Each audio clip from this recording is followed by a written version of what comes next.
Voici l'agneau de Dieu qui enlève le péché du monde. Oui, chers frères et sœurs, cette phrase de Jean-Baptiste est devenue d'ailleurs une parole courante de nos liturgies. Nous la disons, nous la chantons maintes et maintes fois au cours de nos célébrations respectives. Mais comprenons-nous bien ce que nous disons lorsque nous disons cela, justement? Pourquoi exactement fallait-il que Jésus enlève le péché du monde? Et comment? Et puis d'abord, c'est quoi ce péché du monde? Quand j'étais petit, on m'a appris, et à vous aussi peut-être, que le péché, c'était faire des choses pas bien, des choses méchantes. C'était mentir, voler, voire même avoir des pensées mauvaises ou des désirs coupables. Et Dieu, évidemment, qui voit tout, punissait bien entendu ceux qui succombaient à toutes sortes de tentations condamnables dont je vous fais grâce de la liste. Alors, entre parenthèses, certains ici penseront que c'était une manière spécifiquement catholique de considérer les choses. C'est peut-être pas faux. Il n'est donc pas inutile aussi de préciser que les protestants furent parfois encore plus radicaux sur ce sujet. Peut-être encore plus que chez les catholiques, le péché était une notion individuelle. C'est un tel qui était pécheur ou non pécheur. Et donc, qui en bonne logique et justice méritait soit la punition, soit la récompense de Dieu. Je parle bien sûr en imparfait, mais nous savons que ce schéma, au demeurant simple et logique, est celui que nous avons le plus tendance à reproduire. Parce que justement, il est simple et logique pour nos esprits. Les bons récompensés, les méchants, les pécheurs, punis et condamnés. Mais est-ce bien pour cela que Jésus est venu? Est-ce bien cela, le péché du monde, dont nous parle l'Évangile? Alors, plus tard, en lisant des livres très sérieux de théologie, j'ai aussi appris que, par définition, en théologie protestante, l'homme était pécheur. Quoi qu'il fasse, quels que soient ses efforts, eh bien, il finira toujours par trébucher. Alors, certes, c'était un mieux déjà, c'était plutôt rassurant par rapport à l'idée de départ. Cela voulait dire qu'il n'y avait pas finalement deux camps, celui des bons et celui des mauvais, et que nous étions tous logés à la même enseigne, tous susceptibles de faire un faux pas. Mais n'empêche, il fallait vraiment faire attention de ne pas faire ce faux pas auquel, de toute façon, nous étions condamnés. Et bien sûr, c'est toujours quand on l'a fait qu'on s'en rend compte. J'étais pécheur par nature, certes, mais mon péché, eh bien, je devais le porter inlassablement, comme Sisyphe portant sa pierre dans son mythe. Il ne me restait plus alors qu'à assumer ma culpabilité et à espérer le pardon de Dieu, plutôt que sa colère et ses foudres. Mais il était là ce péché, au fond de moi, et c'était ma faute. Et puis un jour, on nous a dit que Dieu était amour, qu'il ne faisait pas de distinction, qu'il aimait chacun pour lui-même, quel qu'il soit. Il accueillait le pécheur aussi joyeusement que tout le monde.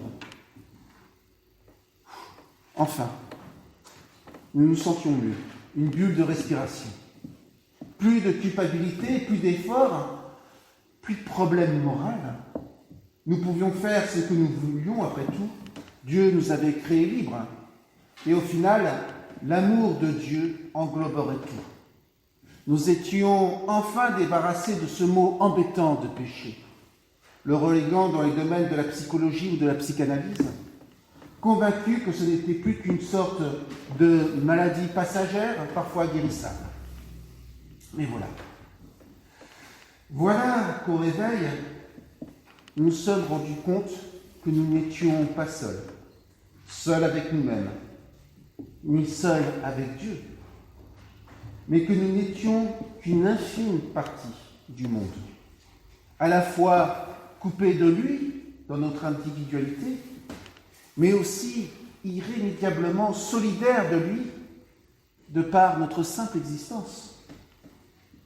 Oui, nous avions réussi à nous débarrasser de notre péché personnel, à assumer ou à soigner nos peurs et nos culpabilités individuelles, mais voici que ressurgissait le monde, à la fois si grand et si petit. Ce monde, finalement, qui dépasse notre individualité, notre génération, notre histoire. Voici l'agneau de Dieu qui enlève le péché du monde. C'est quoi le péché du monde? Certes, c'est rien du tout pour quelqu'un qui ne vit que pour soi et qui n'a d'autres préoccupations que son propre nombril. Mais le péché du monde, c'est gigantesque. Pour tous ceux qui savent justement qu'ils font partie du monde, de l'humanité, de la création. Le péché du monde, je me permettrai juste de vous donner 3 exemples. D'ailleurs, puisque nous rentrons en semaine de l'unité des chrétiens, je prendrai l'exemple de l'Église tout d'abord. Si nos différentes églises chrétiennes sont séparées, parfois divisées, bien sûr, ce n'est pas de notre faute. Les guerres de religion, ce n'est pas notre faute. Et pourtant, même si, comme aujourd'hui, nous faisons des efforts pour nous rencontrer, nous portons, que nous le voulons ou non, ce poids de la séparation, ce poids de l'histoire. Non, c'est vrai, les divisions de l'Église, ce n'est pas notre faute. Mais nous en portons encore aujourd'hui les conséquences, les souffrances, et peut-être même une forme de culpabilité. Un autre exemple qui me tient à cœur, celui de la Shoah. Là aussi, ce n'est pas notre faute si certains hommes, il y a 80 ans, décidèrent d'exterminer d'autres de manière méthodique et planifiée, juste parce qu'ils étaient juifs, tziganes, homosexuels, enfin inférieurs. Cette horreur que tous nous connaissons aujourd'hui, bien sûr, ce n'est pas notre faute, mais nous en portons le poids, que nous le voulions ou non.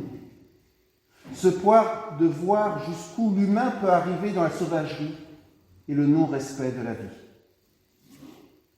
Non, la Shoah, ce n'est pas notre faute, mais nous en portons les conséquences, les souffrances et parfois la culpabilité. Et puis, pour en revenir à notre monde d'aujourd'hui, le terrorisme comme arme de guerre, ou les peuples oubliés, les trous noirs de notre monde. Là aussi, ce n'est pas notre faute si des fanatiques sont prêts à perpétrer des carnages. Ce n'est pas notre faute si, en tant d'endroits, des millions de gens sont sacrifiés sans que personne n'en parle. Ce n'est pas notre faute si le monde est aujourd'hui divisé entre ceux qui ont tout et ceux qui n'ont rien. Non, ce n'est pas notre faute, mais nous en portons les conséquences, les souffrances, et certainement une forme de culpabilité. Voilà, je crois, le vrai péché du monde dont nous parle l'Évangile. Rien à voir avec nos sentiments, fantasmes, désirs et autres tentations personnelles. Le vrai péché du monde, c'est cette maille inextricable du monde, de l'humanité et de l'histoire dont nous faisons partie, où chacun est impliqué, dont personne n'est maître et dont pourtant chacun est responsable. Voilà de quoi Jésus nous délivre en étant celui qui enlève le péché du monde. Non pas à gagner ma place au paradis, parce que je ferai plus d'efforts et que je suis meilleur que mes frères et sœurs, catholiques, bouddhistes ou musulmans. Jésus nous délivre en nous donnant la possibilité d'assumer avec sérénité notre place d'être humain dans ce monde et cette histoire. Et nous n'avons pas le droit d'oublier tout ce qui s'est passé ou tout ce qui se passe encore. Au contraire. Mais nous n'avons plus besoin d'emporter le poids de culpabilité et de mauvaise conscience. Car il est venu pour les porter, lui. Nous n'avons pas le droit de penser qu'il n'y a rien à faire pour améliorer le sort des humains sur cette terre, surtout les délaissés. Mais nous n'avons plus besoin de porter toute la misère humaine, car il est venu la porter. Dieu est amour, disions-nous au début. Oui, mais pas pour nous déresponsabiliser. Bien plus pour nous apprendre, nous aussi, à d'abord voir tous les hommes avec ce même regard d'amour et à agir en conséquence. Oui, mais l'homme reste pécheur par nature. Peut-être bien. Mais s'il croit que Jésus est venu porter et enlever le péché du monde, il n'a plus à vivre dans la peur ou dans la culpabilité. Mais il peut se consacrer à ce qui est bien et à agir en conséquence. Ce qui est bien. Ah oui. Cela nous ramène donc au début, le péché et tout ça. Eh bien, même si Jésus porte et enlève le péché du monde, cela ne nous empêche pas, chacun à notre place et selon nos propres moyens, d'essayer de vivre, de parler, d'agir avec respect et fraternité envers nous-mêmes et notre prochain, et non par crainte d'une punition, ni par désir d'une récompense, mais juste parce que lui nous a délivrés de nos péchés, parce que lui, il a porté les péchés liés à notre humanité, pour que nous puissions vraiment, enfin, vivre comme des humains. Amen.